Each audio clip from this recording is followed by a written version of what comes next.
You are in Notes on Dangerous Game. So, who am I?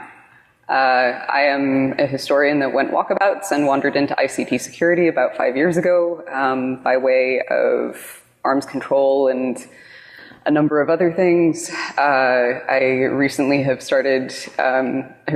become an enthusiastic hoarder of old scene stuff, which is a little bit related to what we're going to talk about today, but not critical. I'm alleged to be a policy person, although that seems to be less and less the case these days.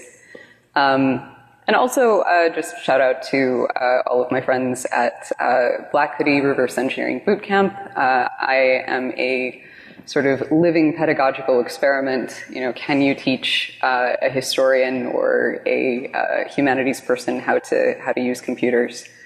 I live and work in sort of this environment most of the time. That is increasingly accurate. I think it felt funny the first time I made this joke about 1.5 years ago, and now it just feels like accurate. And this, so this environment is part of the reason, or is part of the motivation behind this talk, right? You know, Notes on Dangerous Game is fundamentally a talk about attribution, why we do it, why we don't, how we do it, and what we can do better. And this is a really wide-ranging talk. I promise you that it could have been 3 or 4. Everybody is going to be disappointed in it as a consequence, including me. There are a lot of things that I wish I had been able to develop more fully, but I'll at least make reference to them. And there will be some GitHub repositories that go live later this week that contain a lot of raw material for people to look at. So that, you know, just keep an eye out. So this is our to-do list. We'll hopefully get through most of it. And like I said, this could have been a number of talks. I really can't help being interdisciplinary, which means, you know, all of you will walk out of here wishing I'd done more of something, less of something. And I will definitely, you know, I will be highlighting the places where I wish I were able to show you more and talk less. In some cases, that's down to the fact that there are new findings that are under review, and while I can talk about them, I need to not get myself into too much trouble. Anyway, so 30,000 foot view. This is, we're going to do pretentious titles, and I have 2 of them just for extra fun. And by way of an introduction, what are those? For those of you who can read the original, No Royal Road comes from Karl Marx and his introduction to the first French edition of Das Kapital from 1872. Basically, this is a really fancy way of saying hard things are hard, and there are no shortcuts. So there is no royal road to science, and only those who do not dread the fatiguing climb of its steep paths have a chance of gaining its luminous summits. Science, according to Marx, also included things like history. So basically we're talking about contextual analysis. And that is something that is critically lacking from particularly the nation-state threat space. And, you know, our second pretentious title is Notes on Dangerous Game, which comes from Ernest Hemingway's third Tanganyika letter from 1934. Which was published in Esquire. And one of my favorite quotes from that is, "In the ethics of shooting dangerous game is the premise that the trouble you shoot yourself into, you must be prepared to shoot yourself out of." And whether we're analyzing and attributing nation-state campaigns or taking potentially direct action against them, I feel like this is pretty sound advice. There's sometimes a little bit of over-eagerness or enthusiasm to do the shooting, both on the nation-state targeting their subjects of interest side and on the attribution side. So that's a very nice, like, Hemingway, sort of a pithy Hemingway quote that basically urges caution. All right, so when we talk about nation-state malware and nation-state threats, we have a lot of sort of standard constructs that we default to. One of them I mentioned in my title is, the hunters and the game. And how we collectively think about nation-state adversaries and how those models fail us is where we're going to go with this. And so these are a couple of my favorite pictures or my favorite image results for threat hunting. And, as constructs go, again, this captures both the idea of threat and also this hunter-game dynamic. And I do not know why the Allosaurus is wearing a hat. I also really can't explain that night vision business because the people pointing the guns clearly are not having any trouble seeing whoever's photographing them through those goggles. And that also captures the incoherence of some of our modeling. For better or worse, these are the sorts of things that shape our thinking about nation-state adversaries. And, one of the things that I like about both of these ridiculous pictures is you get a sense of, sort of a disembodied threat. There's not a whole lot of context here. But if we're going to, indulge the hunter-game metaphor, we can at least dig into how this falls apart a little bit. So in a normal dynamic, hunters don't usually hold fire for the game to organize itself. And we're going to be liberally allocating and reallocating these designators. So in this case, if you are hunting nation-state threats,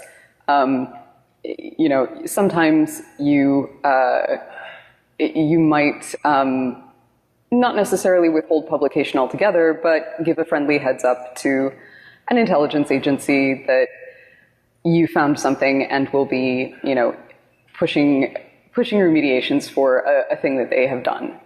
And I think when I wrote my submission for this talk, actually, a lot less had happened on this front than has happened in the last couple of months. Particularly, I think it was Kevin Mandia speaking at a Cyberscoop event that was the first sort of, I guess, real watershed in the question of whether or not attribution is, attribution and reporting on nation-state campaigns is really disinterested. And this is sort of I feel like this is almost a loss of innocence, because the idea that antivirus companies or threat intelligence firms are neutral has been, kind of a core principle of information security for, a long time. But this is a really excellent piece of reporting by Chris Bing. It's a very substantial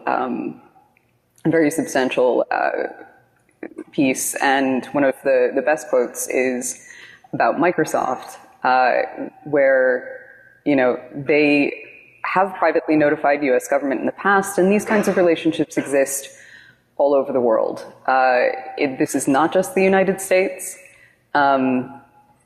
If you are reporting on nation-state campaigns, you have something along the lines of an obligation to perhaps the government of the country in which you are domiciled. How much that relationship influences your reporting has more to do with the legal regime of the state in which you are domiciled than it has to do with anything else. So what kind of pressure can a state apply to you does differ depending on where you are. And this is not a judgment. That is just a fact of legal regimes. So another excellent piece of reporting, just sort of demonstrates, Mandia characterizes US and China as the most restrained nation-state capabilities currently operating. And again, these are topics that I thought I was going to have to do a lot of legwork to, kind of show, okay, antivirus company A has substantial reporting that it was able to push on threat B that seemingly just appeared out of nowhere. It's very difficult to write 30, 40-page, in-depth technical documents in 48 hours. And you can map sort of delay, or you can find indicators of at least withholding behavior. I basically call it a no first use policy. And you can quite clearly map out the relationships between various vendors and various governments just by looking a little closely. Now, one thing that the characterization about U.S. and China, particularly the U.S. as restrained, one response that usually triggers is but Stuxnet. And we will talk about that, but sort of suffice to say, Mandia is not wrong. Just a very weird thing to say. So another way that adversarial constructs fail is, so the game sometimes will capture the hunter. And if you are at all familiar with the Citizen Lab at University of Toronto's Monk School, they have done years of excellent reporting on nation-state threats, particularly targeting human rights activists, such as this gentleman who is Ahmad Mansour. He's an Emirati activist who has a truly spectacular, who has had a truly spectacular quantity of lawful interception and spyware platforms thrown at him. But he is also quite clueful and, tends to push these on to analysts that can then produce lovely reporting on, Finn Fisher, Hacking Team, most recently NSO. Now, despite the fact that Mansour had very good sense and very good technical support, I have to say this example is not a happy one. Because Mansour was sentenced, I believe, in May to a 10-year prison term for defaming the Emirates on social media. So as an aside, it's an interesting illustration of what happens when targeted collection or interception might fail, and the default that a state might move to,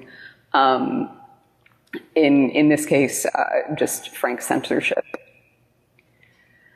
And so in addition to hunters holding fire for the game sometimes capturing hunters, you have very strange behavior with respect to prey. They can be watched, so you might have an espionage activity. They can be played with, which I would refer to as active measures, or they can be mauled. And that would be sort of your destructive type attacks or interventions.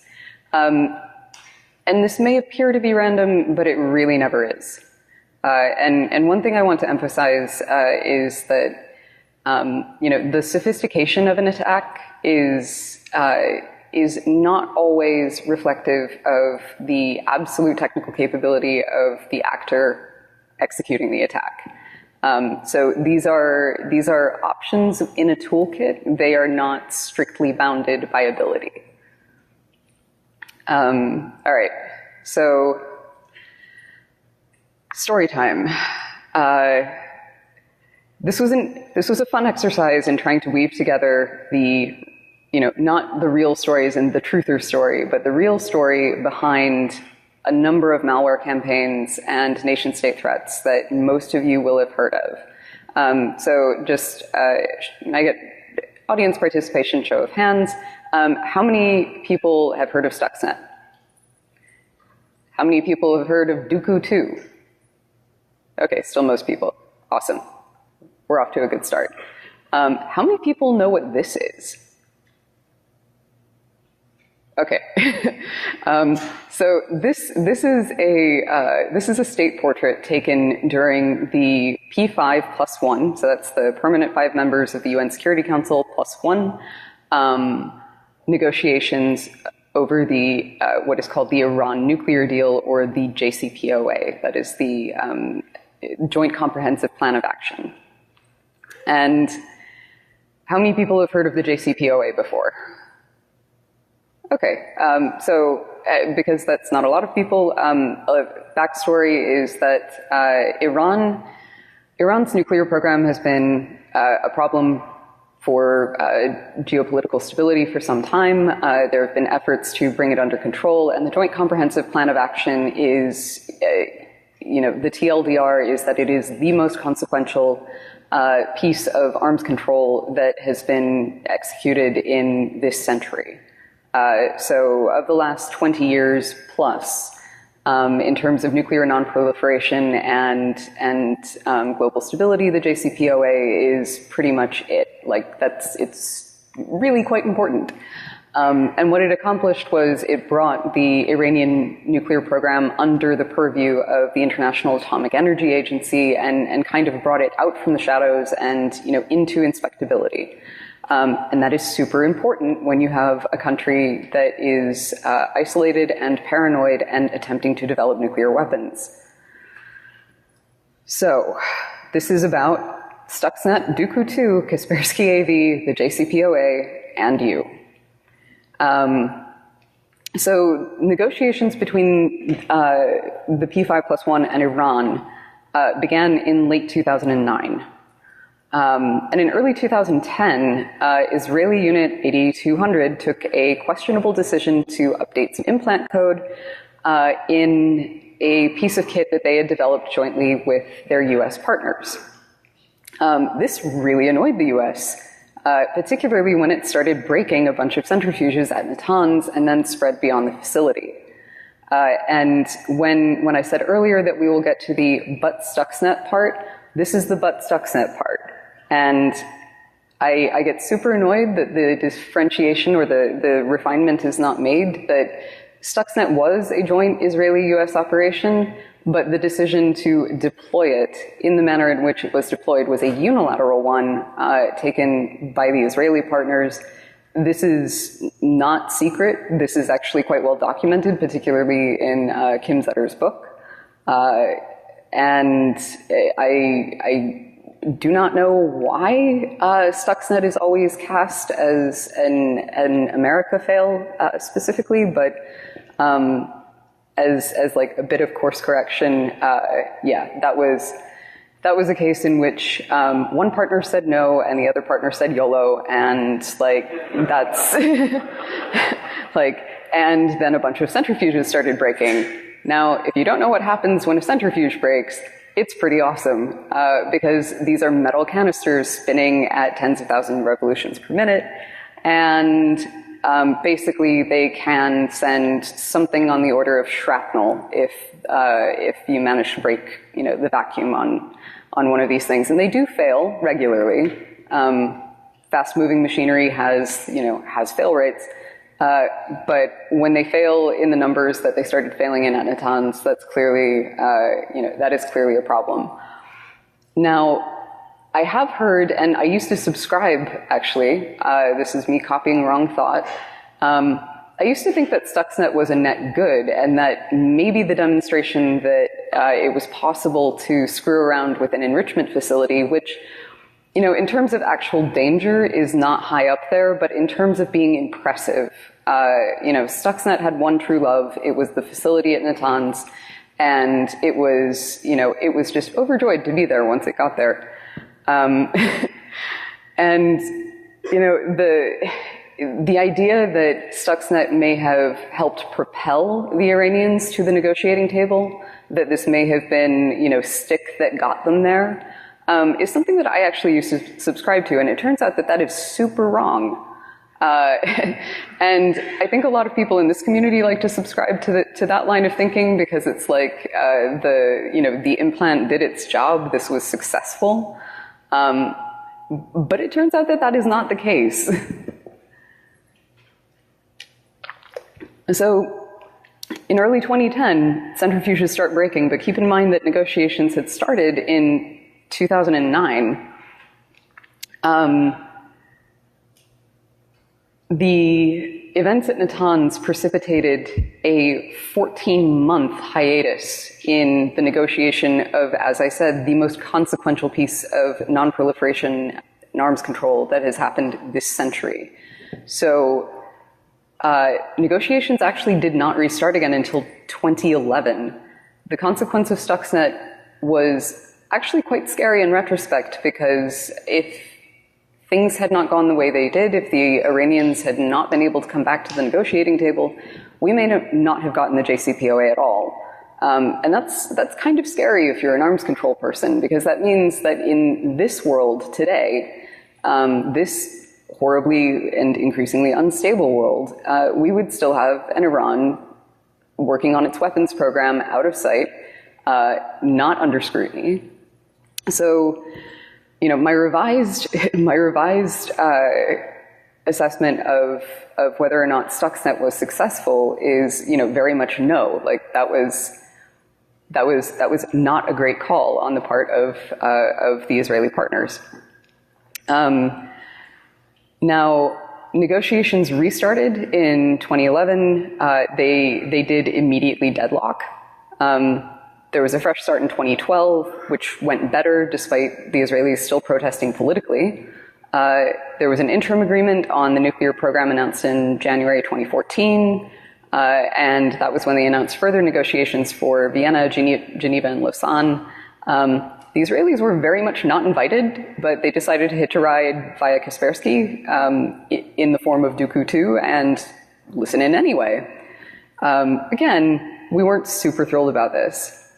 In the middle of all of this, Crimea is annexed by Russia in March 2014. They shoot down MH17 in July 2014. There are utterly no consequences for this.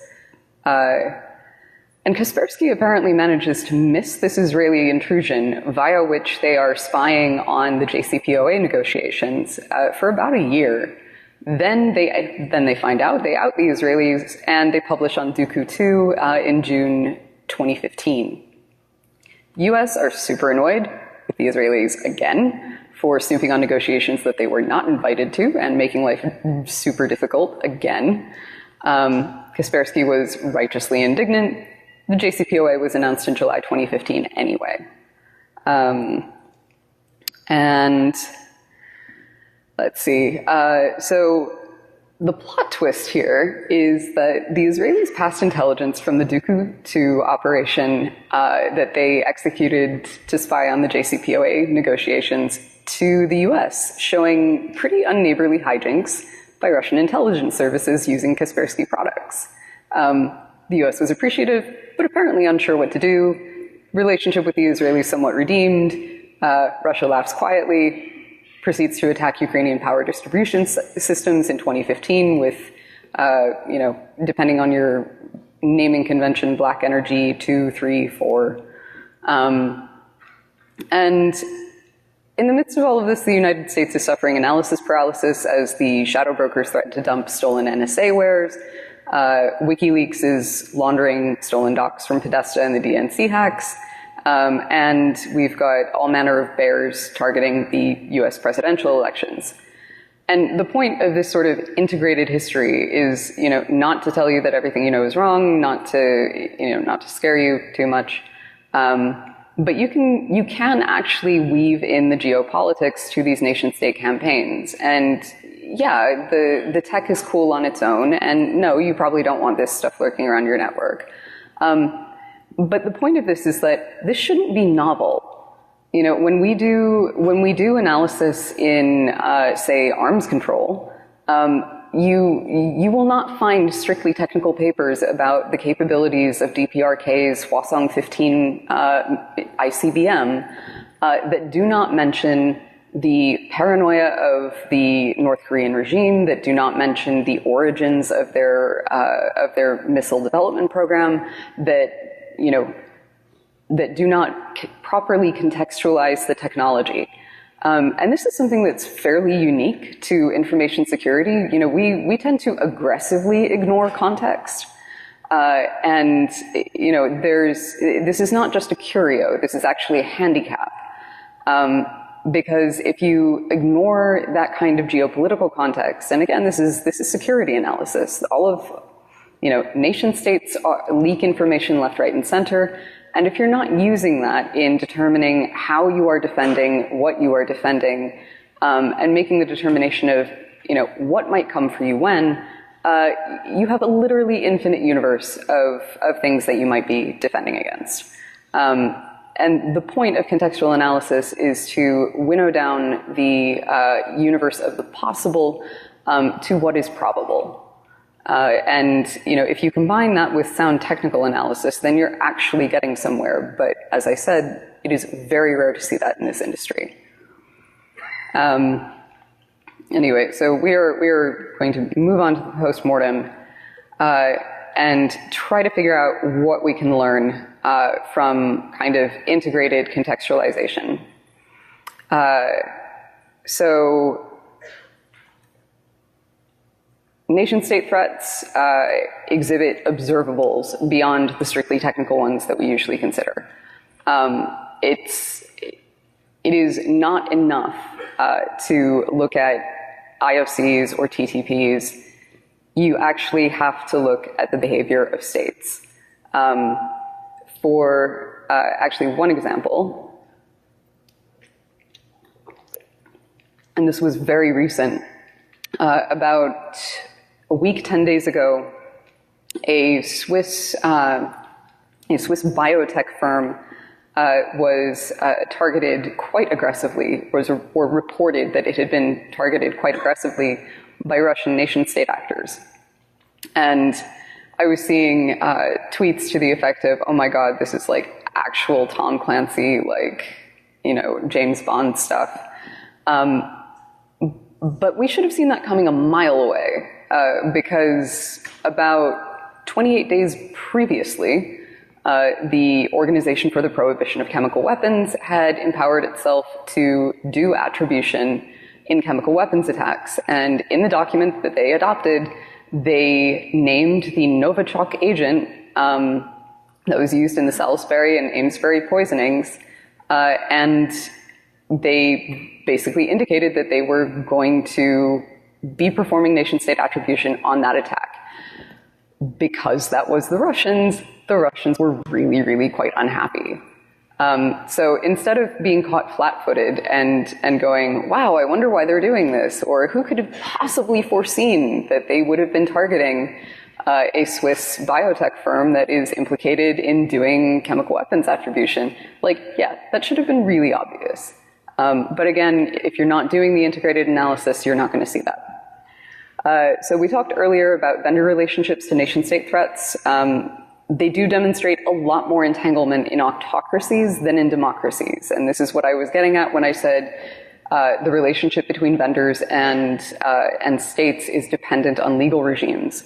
It is not contentious to say that recent updates to the Russian legal regime, particularly their anti-terrorism laws, have given them much more leverage over ICT security companies doing business, not just doing business, but those domiciled in Russia, than comparatively, say, the United States or an EU member state might have over ICT security companies domiciled in those jurisdictions.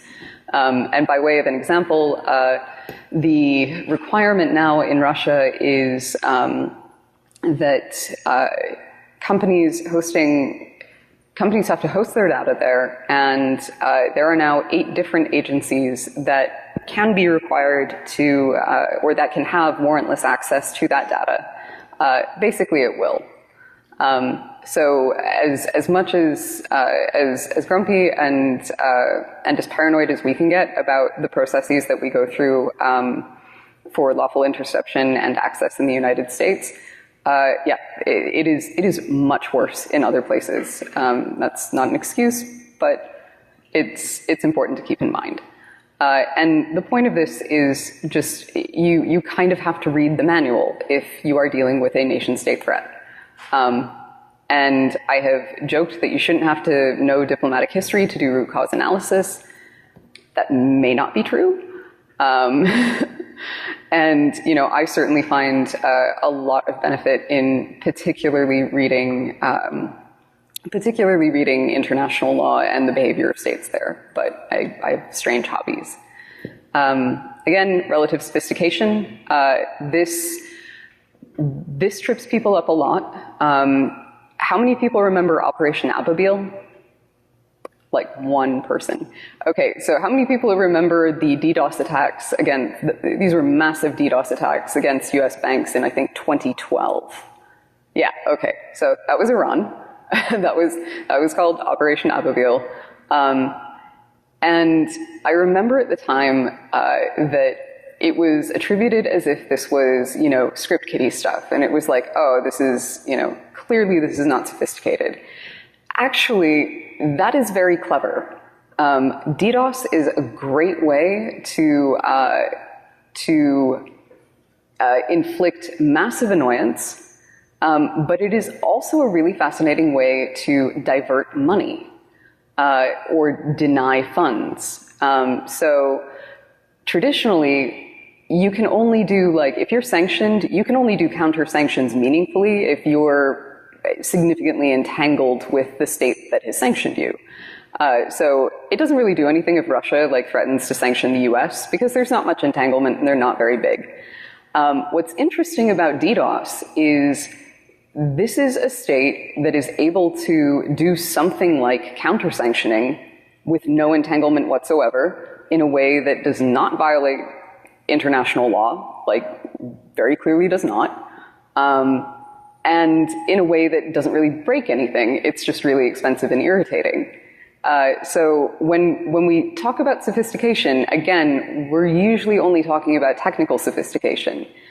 In context, though, that was actually a really good campaign. That was very intelligent. You know, understanding the incentives for why a nation state may reach for something in the toolbox like that is going to be pretty important, particularly if you are defending something along the lines of critical infrastructure. Like, these are very useful thought experiments to execute. Again, technical ability, not what determines a nation state's action on a target. I know it's fun to think that nation states just, like, they have their hacking capability cranked to 11 all the time and you just let it run. But that isn't how it works. Now, if we recall some of the, you know, partner A says no, partner B says YOLO, the increase in a target value also pushes up risk appetite for the aggressor. And acceptable cost calculations. So if you're Israel and the objective is to, you know, keep Iran from developing normalized relationships with your closest and most powerful allies, it turns out your risk appetite is really high. Like, high enough to do what they did with Stuxnet, high enough to piggyback on negotiations via a major AV. Like, that's a lot of risk appetite. But apparently it was worth it to them. Now, the constraints on one of these campaigns are really not going to come, and I'm sorry, they are not going to come from your technical defenses. They are going to come from briefing rooms. So the sort of bad news and worse news is that if you want to talk about restraint or constraints on nation-state adversaries, you really are talking about the normative behavior of states. And I get really grumpy about norms. Most people do. But they are pretty much the thing. And, you know, you can in fact see this happening in international law. One example that's relevant to everyone here, interference, actually, catch myself, influence of the 2016 presidential election. Under international law, intervention and interference have specific meaning. They imply coercion, and they imply denial of sovereignty by force. Because the United States still had self-determination, and because this was influence, not intervention, it's not illegal under international law. In fact, international law doesn't even touch it. So again, you can see, like, if there had been outright manipulation of vote counts, that maybe would be crossing into dangerous territory. But if you're Russia, you actually don't want to you actually don't want to be caught violating international law. Like, you want to be legitimate.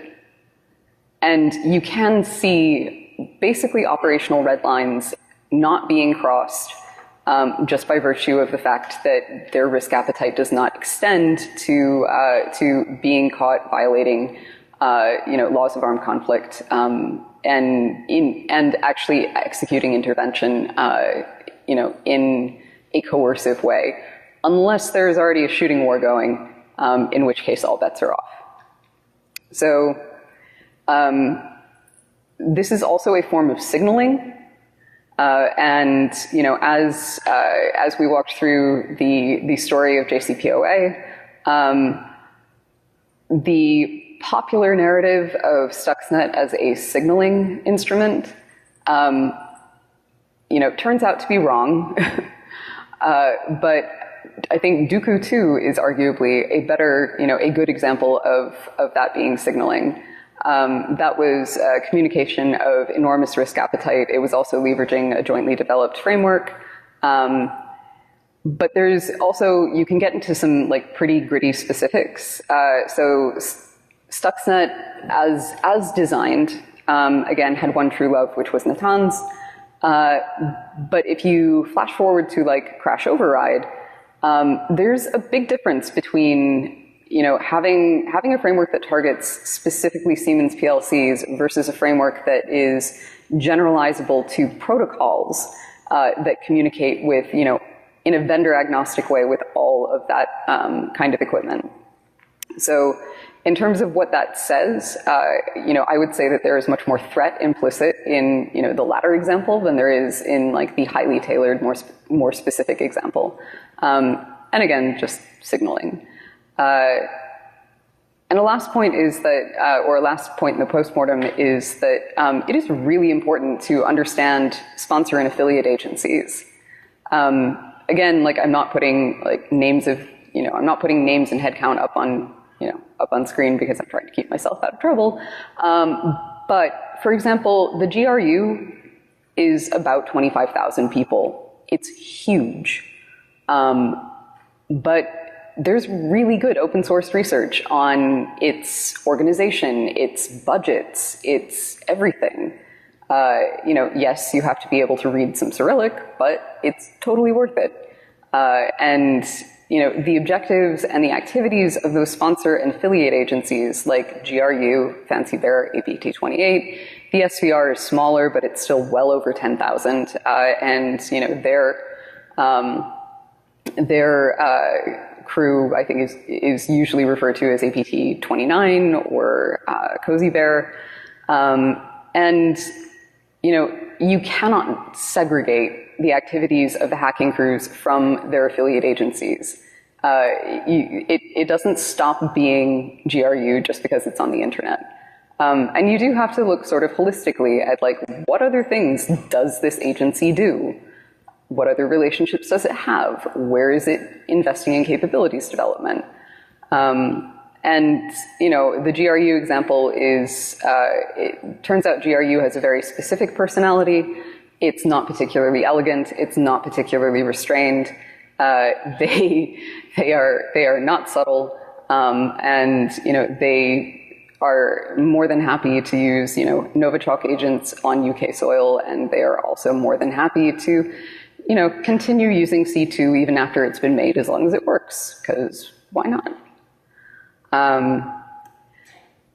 So to wrap up, we've got some applied learning. And this is something that got me really, really annoyed. So this was an analysis of Olympic Destroyer done by K-Labs, and I do respect their work quite a bit. But the argument was, it was sort of down a rabbit hole of how the rich header was here to trick the industry, and how if you can't trust rich headers, what can you trust? And nobody can ever do attribution ever again. And, all of this is sort of nonsense. And in this particular case, this is what happens when we become overly reliant on single indicators, or like you have your one true IOC, and an abysmal amount of automated threat classification is built on broken rich header parsers and broken extraction. So to back up, how many people are familiar with the rich header from in a portable executable? Few people? Okay, so this is something that is just in your executable binary, the TLDR is that it was undocumented for a really long time, and then it was documented quite well. It is something that will purports to give you sort of an import count. It gives you major and minor linker and compiler numbers. It's full of useful information if it's accurate. However, pretty much anything can corrupt it. So using packers, it can be forged. The MSVC6 linker can actually be patched to just straight up 0 rich headers so that you don't get any of this information. And the idea that similarity in rich headers between two malware samples somehow undoes the ability to do attribution is frankly ridiculous. And it's I expect better from those researchers, and I hope that they do. Now, an interesting serious plot twist in this entire exercise that just happened in the last sort of 10 days. This is a report called, so this is the shadow sector. How many people knew that North Korea actually has a digital economy and that it is international? Yeah, so I did not know that until this year. And I picked up this awesome report from the friendly folks at the Middlebury Institute of International Studies at Monterey. And, much to my horror, they detail things like biometric time attendance equipment being sold that contains DPRK origin tech being sold all over the world. Now, what was really fun about this is the good folks at Middlebury managed to find a healthy network of companies connected to a known DPRK front that has been sanctioned by the UN. But most of the companies that they found were China-based, or maybe Malaysia. By applying a slightly different methodology and actually chasing the USB drivers, I was able to find a US-based company that is selling the same equipment. And then also a Venezuelan one, and also more in Singapore, more in Malaysia. So what started as a network of between 4 to 5 companies is now looking more like a network of about 11 plus.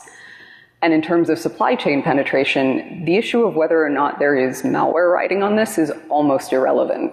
I mean, this is, you should know if there is DPRK origin biometrics in your bank, in your chemical facility, in your, whatever you are defending.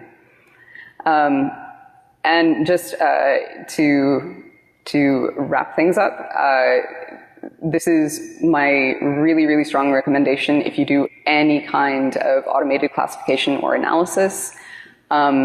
Please do find this paper. This is the best academic and pretty much the best, most complete paper I've been able to find on the rich header and how to use that in malware analysis. One of the 4 talks that this talk could have been titled "Responsible Use of Rich Headers," because that is one of the most broken parts of automated classification currently. And if you wonder why it is possible to have two functionally almost identical binaries that come up with wildly different threat scores on virus total or, different profiles, a lot of it comes down to, what changes to the binary actually do to the rich header. And sometimes it's just chance. A tiny change could have an impact on, the addition of one function might change the import count by a lot. And that in turn could change the rich header signature extracted by your analysis engine.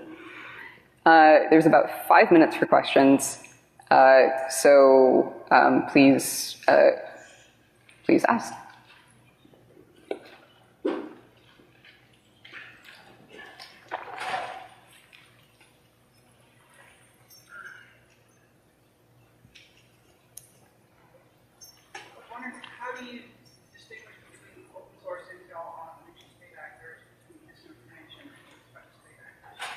The question is, how do you distinguish open source intelligence on nation-state actors from disinformation on nation-state actors? So nation-states don't seem to spend that much effort on counterintelligence in open source. And it would be, at the end of the day, a state has to function as a state. So, for example, I can imagine doing really great counterintelligence by falsifying, say, acquisition records. But then you've got false acquisition records that you're trying to run a government on, and it's not super practicable. I think there's one example I can think of where it's actually pretty easy to see that it's this information is usually when you have a state-run or state-sponsored news agency. Like if you look at TASS, which is one of the Russian news outlets, they're reporting on Russian developments in shiny new Russian arms, like the nuclear-powered nuclear cruise missile. Those usually are a little bit overwrought. And again, it's usually just down to context and common sense. Mm-hmm. Yes? I just wanted to understand how, even if somebody goes through the process of figuring out the attribution and connecting it with the NATO or geopolitical landscape, how do you use that information to do what we need to do on a day-to-day basis? Have you seen the practical implications of it? Yeah, so the question is, if you can do all of this attribution and contextual analysis successfully, how do you implement that on a day-to-day basis? And it really is down to, like I said, narrowing down the universe of the possible to the realm of the probable, and particularly in understanding red lines that your threat actors may have internally that you may not intuit from their behavior to date. If you can make assertions about the likely limits or the likely targets of interest, that helps you allocate resources more effectively, and everybody is resource constrained. So I feel like any movement that you can have in any positive movement is good in that direction. And I think probably going to take it to the wrap room. So there's a wrap room in cell H. If everybody would like to ask more questions, you're welcome to. And thank you for coming.